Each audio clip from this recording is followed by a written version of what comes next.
किरदार, किसी चीज़ की ना अगले की ना अपनी इज्जत की कोई परवाह है, वो पॉलिसीज़ बनाएगा, वो कानून साजी करेगा, वो मुल्क को रन करेगा, वो दुनिया में पाकिस्तान का इंट्रोडक्शन करवाएगा। तो ये वतन अजीज़ के लोगों की अपनी मर्जी है। लियाकत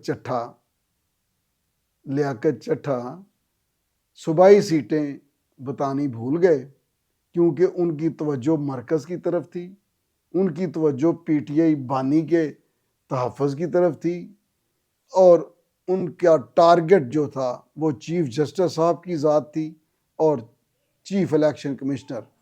और आर्मी की तो तारीफ़ की उसने इसलिए की कि ये तासर हो सके कि देखा ये इस्टेब्लिशमेंट ने इससे स्टेटमेंट दिलवाई है। और ये डबल बैरल चट्टा मुल्क पर ही कुछ